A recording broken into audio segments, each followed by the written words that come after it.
Welcome to the Talkin VAWLS Network. My name is Boogie Bentley. I hope everybody's had a chance to breathe. I hope everybody has calmed down from all the chaos of yesterday. Look, I get it. The transfer portal season is crazy. And not only are we right in the midst of transfer portal season, we're also approaching early signing day. And that's when flip season starts, right? And we got the worst. We got the worst of the worst yesterday.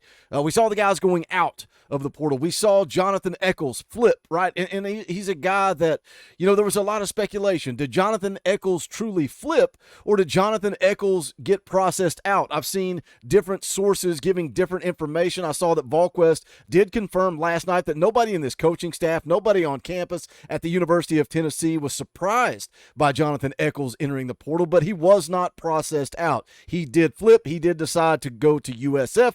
Best of luck to him. And I get it. Yesterday was all the bad news, right? But guess what? We're going to continue to move forward.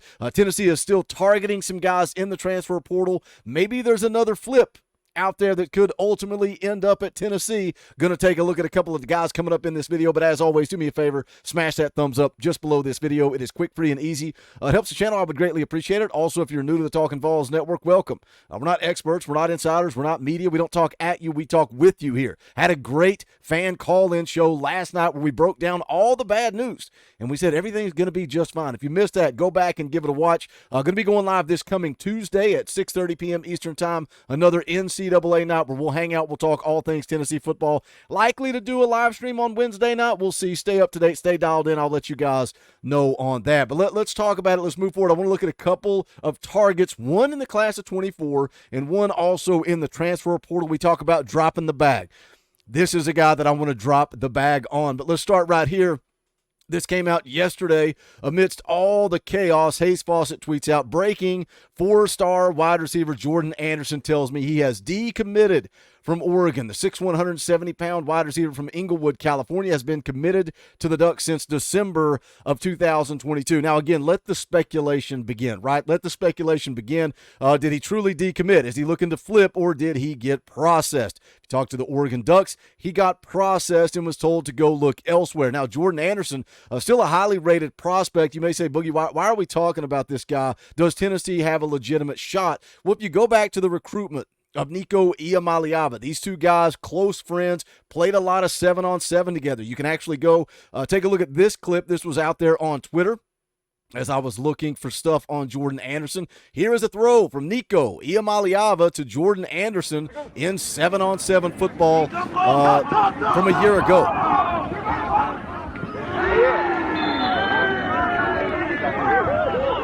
Oh, my God. Look at the throw. Look at the catch. Do those guys want to play some college football together? It'll be interesting to keep an eye on. You go look at On3. 6 foot, 160 pounds out of California, 4-star prospect. He's a top 250 guy. Comes in nationally at 216. You go look at the scouting report from 247 Sports. Greg Biggins says Anderson is one of the better pure route runners in the region and does a great job setting up an opposing corner. He changes speeds well and shows an extra burst when the ball is in the air. He also really improved as a pass catcher and has a nice all-around game with the versatility to play in the slot or out wide. Not a burner, but is able to get separation because of how he runs his routes and his ability to change speeds. He does not need to add size and strength to his frame. He does need to add size and strength to his frame. Pretty lean and will need to fill out to take the physical pounding you see in the Big Ten. We do like where his game is trending, and he has really made a big jump over last year and projects as a Power 5 starter. So again, you may say, well, he's too small, Boogie. Not big enough. Doesn't have enough weight. Do we need to talk about Squirrel White, his size? We heard the same nonsense about Squirrel White. Now we're seeing him be the best receiver on this Tennessee football team. But again, has that relationship with Nico. He was on campus a lot back in 2022 when Nico's recruitment was going on. A lot of buzz around USC, and you can see there the On3 recruiting prediction machine. Take it for what it's worth. USC up there at the top, but Tennessee very much in the mix as well at 24%. When you look at the class of 24, Tennessee was looking to take 3 wide receivers, maybe even 4. Got Mike Matthews in the boat, 5-star wide receiver. Braylon Staley shut it down, said he's locked in, he's dialed in, he's a Tennessee Volunteer. Tennessee went down a couple of different avenues and were unable to land, most recently Cam Michael. So will they take a look at Jordan Anderson in the class of 24? After the Jonathan Eccles flip, Tennessee only dropped from 12th to 13th. So we will see if they look to target the friend of Nico Iamaleava, four-star wide receiver Jordan Anderson. Now let's jump over to the transfer portal. And we talked about when Tennessee missed on Jordan Seaton, that they offered an NIL deal. They gave him exactly what he wanted as far as NIL is concerned, but he chose to go play for Deion Sanders. So where's that money? Is that money sitting in the bag? Is that money ready to be spent? Do you want to spend it on a guy that you know can deliver? And I think there's one that Tennessee could and should target in the transfer portal. This tweet from Hayes Fawcett came out earlier today.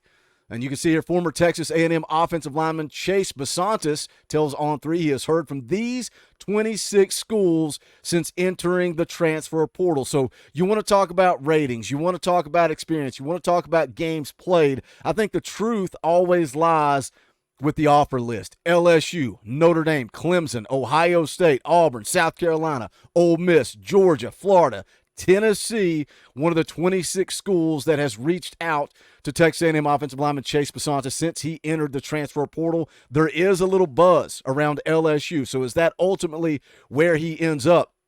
Coming out of high school, four-star prospect, top 75 ranked player, 72 overall. You look in the transfer portal, he's one of the top 10 guys in the entire portal. Number one offensive tackle in the portal. We got John Campbell coming back. We got Carrot coming back at guard. Cooper Mays likely to return at center. Javonte Spraggins likely to return at guard. What does Gerald Mincey elect to do at right tackle?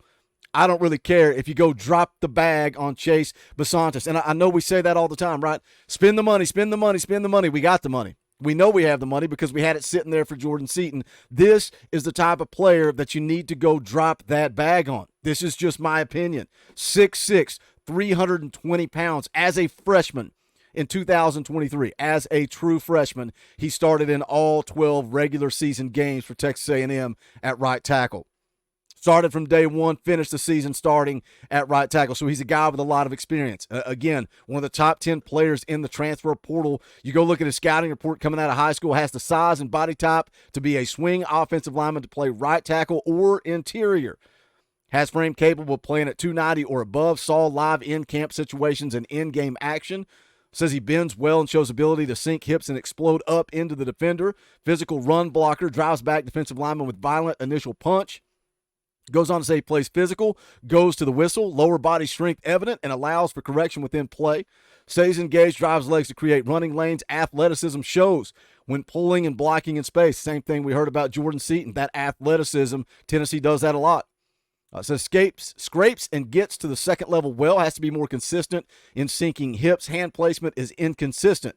Has to continue to work on pass pro. Often leans and reaches rather than staying patient and sitting in base. Needs to work on mirroring when defensive player changes direction.